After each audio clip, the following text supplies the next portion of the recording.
ಭಾರತ ಕೋಟ್ಯಾಂತರ ರೂಪಾಯಿ ಹೂಡಿಕೆ ಮಾಡಿ ಪಾಕಿಸ್ತಾನ ಮತ್ತು ಚೀನಾಗೆ ಚಳ್ಳೆ ಹಣ್ಣು ತಿನ್ನಿಸಲು ಕಟ್ಟಿದ್ದ ಬಂದರಿನ ಮೇಲೆ ಈಗ ಅಮೆರಿಕದ ಬಾಂಬ್ಗಳು ಬಿದ್ದಿವೆ. ಎಸ್ ವೀಕ್ಷಕರೇ, ಅಮೆರಿಕ ಮತ್ತು ಇರಾನ್ ನಡುವಿನ ಯುದ್ಧ ಈಗ ಮತ್ತಷ್ಟು ಭೀಕರ ರೂಪ ಪಡೆದುಕೊಂಡಿದೆ. ಆದರೆ ಈ ಯುದ್ಧದಲ್ಲಿ ಭಾರತಕ್ಕೆ ಭಾರಿ ದೊಡ್ಡ ಹೊಡೆತ ಬಿದ್ದಿದೆ. ಹೌದು, ಭಾರತ ಕೋಟ್ಯಾಂತರ ರೂಪಾಯಿ ಇನ್ವೆಸ್ಟ್ಮೆಂಟ್ ಮಾಡಿ ಪಾಕಿಸ್ತಾನವನ್ನ ಬೈಪಾಸ್ ಮಾಡಿ ಅಫ್ಘಾನಿಸ್ತಾನ ಮತ್ತು ಸೆಂಟ್ರಲ್ ಏಷ್ಯಾ ತಲುಪಲು ಕಟ್ಟಿದ್ದ ಇರಾನ್ನ ಚಾಬಹಾರ್ ಬಂದರಿನ ಮೇಲೆ ಈಗ ಅಮೆರಿಕ ಏರ್ ಸ್ಟ್ರೈಕ್ ನಡೆಸಿದೆ.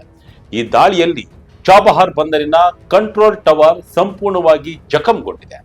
ಒಂದು ಕಡೆ ಇಡೀ ಜಗತ್ತಿನ ಎನರ್ಜಿ ಸೆಕ್ಯೂರಿಟಿ ಅಪಾಯದಲ್ಲಿದೆ, ತೈಲ ಬೆಲೆ ಗಗನಕ್ಕೇರ್ತಾ ಇದೆ. ಮತ್ತೊಂದು ಕಡೆ ಭಾರತದ ಮಹತ್ವಾಕಾಂಕ್ಷೆಯ ಕನಸಿನ ಯೋಜನೆಗೆ ಅಮೆರಿಕದ ಬಾಂಬ್ಗಳು ಮಣ್ಣು ಮುಚ್ಚುತ್ತಿವೆಯೇ ಅನ್ನೋ ಆತಂಕ ಶುರುವಾಗಿದೆ.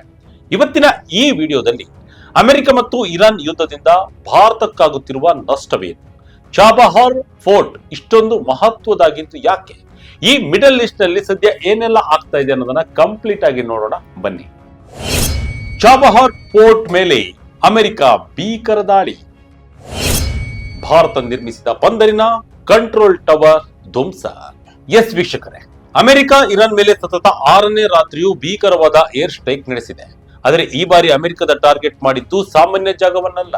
ಭಾರತದ ಕೋಟ್ಯಾಂತರ ರೂಪಾಯಿ ಹೂಡಿಕೆಯಿಂದ ಅಭಿವೃದ್ಧಿಪಡಿಸಲಾಗುತ್ತಿರುವ ಇರಾನ್ನ ಅತ್ಯಂತ ಕಾರ್ಯತಂತ್ರದ ಚಾಬಹಾರ್ ಪೋರ್ಟ್ ಅನ್ನ ಅಮೆರಿಕ ಗುರಿಯಾಗಿಸಿಕೊಂಡಿದೆ. ಈ ದಾಳಿಯಲ್ಲಿ ಬಂದರಿನ ಕಂಟ್ರೋಲ್ ಟವರ್ ಭೀಕರವಾಗಿ ಹಾನಿಗೊಳಗಾಗಿದೆ. ಅಮೆರಿಕದ ರಕ್ಷಣಾ ಕಾರ್ಯದರ್ಶಿ ಫೀಟ್ ಹೆಕ್ಸೆತ್ ರವರು ಹಾನಿಗೊಳಗಾದ ಕಂಟ್ರೋಲ್ ಟವರ್ನ ಫೋಟೋವೊಂದನ್ನ ಶೇರ್ ಮಾಡಿಕೊಂಡಿದ್ದಾರೆ. ಇತ್ತ ಇರಾನ್ನ ಸುದ್ದಿ ಸಂಸ್ಥೆ ಮೇರ್ ಕೂಡ ಚಾಬಹಾರ್ ಬಂದರಿನ ಮೇಲಿನ ದಾಳಿಯನ್ನ ಕನ್ಫರ್ಮ್ ಮಾಡಿದೆ. ಕೇವಲ ಒಂದೇ ವಾರದಲ್ಲಿ ಚಾಬಹಾರ್ ಬಂದರಿನ ಕಂಟ್ರೋಲ್ ಟವರ್ ಮೇಲೆ ನಡೆದಿರುವ 3ನೆಯ ದಾಳಿ ಇದಾಗಿದೆ ಎಂದು ವರದಿಯಾಗಿದೆ. ಅಮೆರಿಕದ ಸೆಂಟ್ರಲ್ ಕಮಾಂಡ್ ಪ್ರಕಾರ ಯುದ್ಧ ವಿಮಾನಗಳು, ಡ್ರೋನ್ಗಳು ಮತ್ತು ಯುದ್ಧ ನೌಕೆಗಳನ್ನ ಬಳಸಿ ಇರಾನ್ನ ಕರಾವಳಿ ಕಣ್ಗಾವಲು ಕೇಂದ್ರಗಳು, ವಾಯು ರಕ್ಷಣಾ ವ್ಯವಸ್ಥೆಗಳು, ಮಿಲಿಟರಿ ಲಾಜಿಸ್ಟಿಕ್ಸ್ ಮತ್ತು ನೌಕಾನೆಲೆಗಳನ್ನ ಧ್ವಂಸಗೊಳಿಸಲಾಗಿದೆ. ಭಾರತಕ್ಕೆ ಚಾಬಹಾರ್ ಫೋರ್ಟ್ ಯಾಕೆ ಬೇಕು? ಪಾಕಿಸ್ತಾನಕ್ಕೆ ಟಕ್ಕರ್ ಕೊಡಲು ಭಾರತ ಹೆಣೆದಿದ್ದ ಪ್ಲಾನ್ ನಿಮಗೆ ಗೊತ್ತಿರಲಿ ವೀಕ್ಷಕರೇ.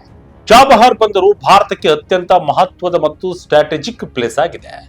ಭಾರತ ಸರ್ಕಾರವು ತನ್ನ ಸರ್ಕಾರಿ ಸ್ವಾಮ್ಯದ ಇಂಡಿಯಾ ಪೋರ್ಟ್ಸ್ ಗ್ಲೋಬಲ್ ಲಿಮಿಟೆಡ್ ಮೂಲಕ ಈ ಬಂದರನ್ನ ನಿರ್ವಹಿಸುತ್ತಿದೆ ಮತ್ತು ಇದರ ಅಭಿವೃದ್ಧಿಗಾಗಿ ಭಾರಿ ಇನ್ವೆಸ್ಟ್ಮೆಂಟ್ ಮಾಡಿದೆ. ಭಾರತಕ್ಕೆ ಪಾಕಿಸ್ತಾನದ ಮೂಲಕ ಅಫ್ಘಾನಿಸ್ತಾನ ಅಥವಾ ಸೆಂಟ್ರಲ್ ಏಷ್ಯಾ ದೇಶಗಳಿಗೆ ಹೋಗಲು ನೆಲದ ಮಾರ್ಗವಿಲ್ಲ. ಪಾಕಿಸ್ತಾನ ಸದಾ ನಮಗೆ ತೊಂದರೆ ಕೊಡುತ್ತಲೇ ಇರುತ್ತದೆ. ಈ ಸಮಸ್ಯೆಗೆ ಪರಿಹಾರವಾಗಿ ಭಾರತ ಕಂಡುಕೊಂಡಿದ್ದೇ ಚಾಬಹಾರ್ ಬಂದರು.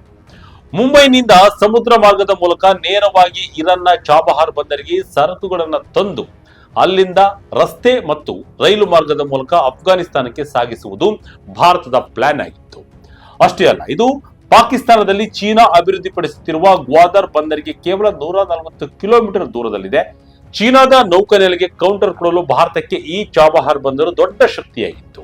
ಆದರೆ ಈಗ ಅಮೆರಿಕ ನಡೆಸಿದ ದಾಳಿಯಿಂದಾಗಿ ಭಾರತದ ಇಡೀ ಶ್ರಮ ಮತ್ತು ಹೂಡಿಕೆ ನೀರಿನಲ್ಲಿ ಹೋಮ ಮಾಡಿದಂತಾಗುವ ಭೀತಿ ಎದುರಾಗಿದೆ. ಅಮೆರಿಕದ ನಿರ್ಬಂಧ ಮತ್ತು ಭಾರತದ ಬಜೆಟ್ಗೆ ಹೊಡೆತ. ಚಾಬಹಾರ್ ಯೋಜನೆಗೆ ಬಜೆಟ್ನಲ್ಲಿ ಹಣವೇ ಮೀಸಲಿಟ್ಟಿಲ್ಲ. ಇಲ್ಲಿ ಮತ್ತೊಂದು ಶಾಕಿಂಗ್ ವಿಚಾರವಿದೆ ವೀಕ್ಷಕರೇ. ಅಮೆರಿಕ ಈ ಹಿಂದೆ 2018ರಲ್ಲಿ ಭಾರತಕ್ಕೆ ಚಾಬಹಾರ್ ಬಂದರಿನ ಬಳಕೆಗೆ ಸ್ಯಾಂಕ್ಷನ್ ಅಥವಾ ನಿರ್ಬಂಧಗಳಿಂದ ವಿನಾಯಿತಿಯನ್ನ ನೀಡಿತ್ತು. ಆದರೆ IG ಟ್ರಂಪ್ ಆಡಳಿತವು ಈ ವಿನಾಯಿತಿಗಳನ್ನ ರದ್ದುಗೊಳಿಸಿದೆ. ಭಾರತವು 2026ರ ಏಪ್ರಿಲ್ ವರೆಗೆ ಈ ವಿನಾಯಿತಿಯನ್ನ ವಿಸ್ತರಿಸುವಂತೆ ಅಮೆರಿಕಕ್ಕೆ ಮನವಿಯನ್ನ ಮಾಡಿಕೊಂಡಿತ್ತು. ಆದರೆ ಅಮೆರಿಕ ಇರಾನ್ ನಡುವಿನ ಜಗಳದಿಂದಾಗಿ ಇದು ಸಾಧ್ಯವಾಗುತ್ತಿಲ್ಲ. ಇದರ ಪರಿಣಾಮ ಭಾರತ ಸರ್ಕಾರ ತನ್ನ 2026-27ರ ಇತ್ತೀಚಿನ ಕೇಂದ್ರ ಬಜೆಟ್ನಲ್ಲಿ ಚಾಬಹಾರ್ ಬಂದರು ಯೋಜನೆಗೆ ಯಾವುದೇ ಹಣವನ್ನ ಮೀಸಲಿಟ್ಟಿಲ್ಲ. ಅಂದರೆ ಅನುದಾನವನ್ನ ಶೂನ್ಯಕ್ಕೆ ಇಳಿಸಿದೆ. 2024-25ರಲ್ಲಿ 400 ಕೋಟಿ ರೂಪಾಯಿ ನೀಡಿದ ಭಾರತ ಇತ್ತೀಚಿನ ಗೊಂದಲಗಳ ಕಾರಣ ಹಣವನ್ನ ಸಂಪೂರ್ಣವಾಗಿ ನಿಲ್ಲಿಸಿದೆ.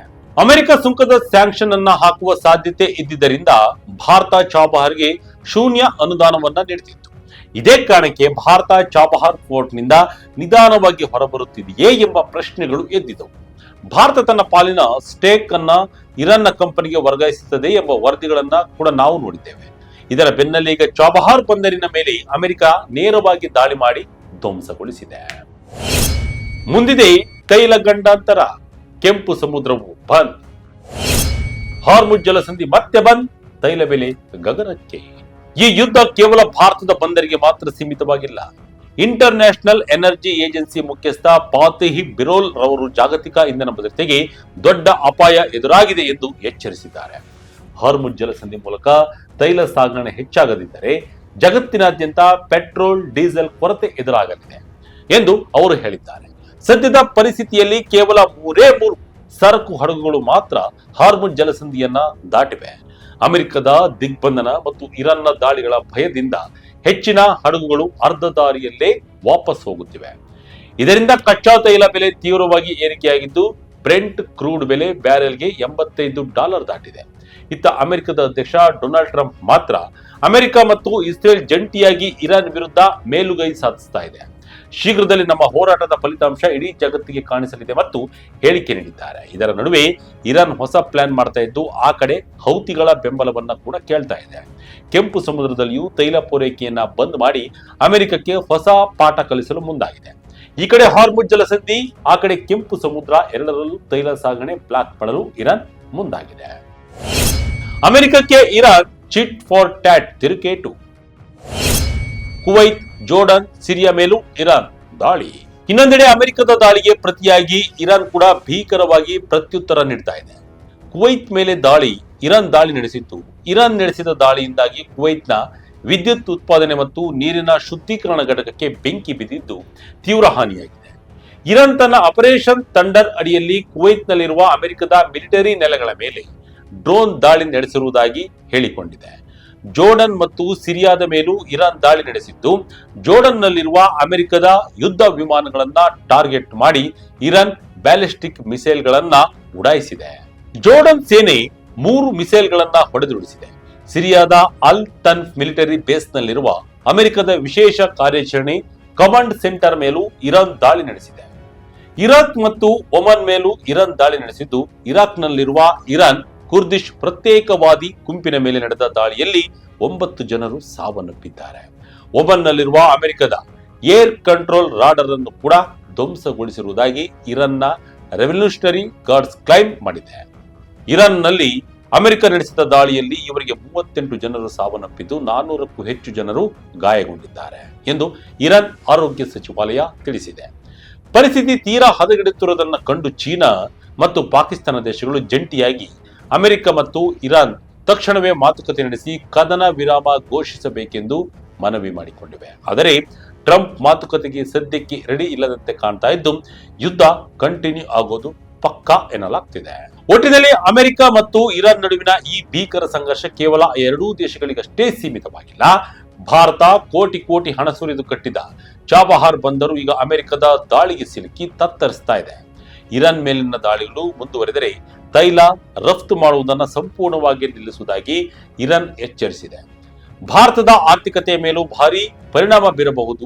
ಹಾಗೂ ಈ ಸಂಘರ್ಷದ ಮಧ್ಯೆ ಭಾರತ ತನ್ನ ಹಿತಾಸಕ್ತಿಗಳನ್ನ ಮತ್ತು ಚಾಬಹಾರ್ ಫೋರ್ಟ್ ಅನ್ನ ಹೇಗೆ ರಕ್ಷಣೆ ಮಾಡಿಕೊಳ್ಳುತ್ತದೆ ಎಂಬುದು ಸದ್ಯದ ಪ್ರಶ್ನೆ. ಈ ಬಗ್ಗೆ ನಿಮಗೆ ಅನಿಸಿದ್ದನ್ನ ಕಮೆಂಟ್ ಮೂಲಕ ನಿಮ್ಮ ಅಭಿಪ್ರಾಯವನ್ನ ಹಂಚಿಕೊಳ್ಳಿ. ಇದಾಗಿತ್ತು ಈ ಕ್ಷಣದ ಅಪ್ಡೇಟ್. ಇದೇ ರೀತಿಯ ಅಪ್ಡೇಟ್ಗಳಿಗಾಗಿ Vijaya Karnataka website, YouTube page, Facebook page follow ಮಾಡ್ತಾ ಇರಿ. ಧನ್ಯವಾದಗಳು.